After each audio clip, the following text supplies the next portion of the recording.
Assalamualaikum warahmatullahi wabarakatuh. Di sini saya Putri Dewi Maulidinasari akan mereview artikel lagi. Saat ini kita akan mereview artikel yang ke-8. Selamat menyaksikan. Artikel yang akan kita bahas kali ini adalah Effect of Training on Employee Performance. Artikel ini ditulis oleh Ali Halawi dan juga Nada Haidar pada tahun 2018. Artikel ini diterbitkan oleh International Humanities Studies volume 5 nomor 2 halaman 24-45. Seluruh perusahaan di dunia itu berusaha keras meningkatkan kemampuan, pengetahuan, dan juga keterampilan dari karyawannya agar bisa memiliki daya saing yang tinggi. Untuk mencapai hal ini, tentunya karyawan itu harus diberikan pelatihan yang baik dan tepat. Pelatihan tidak hanya berdampak pada kemampuan, pengetahuan, dan juga keterampilan dari karyawan, tetapi juga berdampak pada komitmen kerja yang dimiliki oleh setiap individu.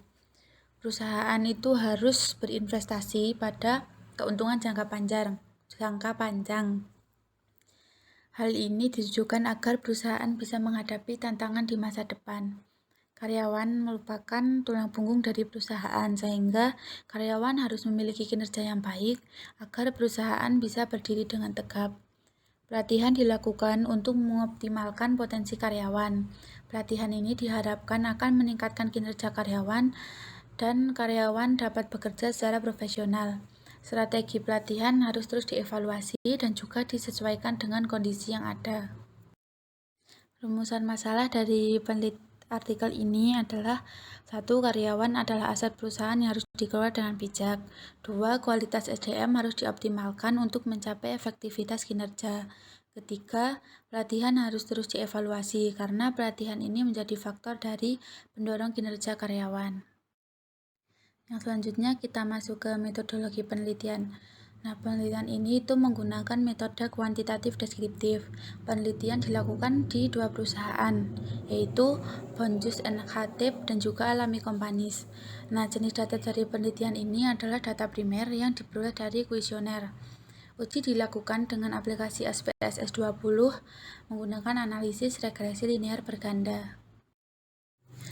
Yang selanjutnya kita masuk ke bagian inti atau pembahasan.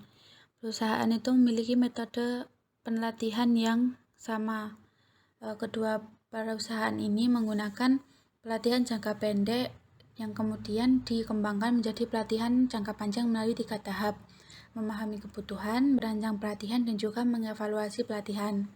Tantangan kemajuan teknologi saat ini itu semakin meningkat, tapi jumlah anggaran perusahaan justru harus ditekan untuk mencapai efisiensi produksi.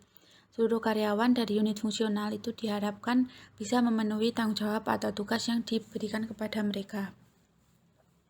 Pelatihan yang diberikan perusahaan akan menambah pengetahuan dan juga pengalaman dari karyawan, sehingga kinerja karyawan itu diharapkan juga akan semakin meningkat. Program pelatihan yang dilaksanakan oleh perusahaan itu memiliki pengaruh besar sebesar 30,5%. Berdasarkan hasil kuesioner yang diperoleh, kebanyakan karyawan itu setuju bahwa struktur organisasi perusahaan justru malah menghambat adanya pelatihan yang efektif bagi karyawan. Kesimpulan dari artikel ini yaitu pelatihan sangat penting bagi pengembangan karyawan. Namun kedua perusahaan yang diteliti ini memiliki manajer yang kurang mendukung adanya pelatihan yang baik.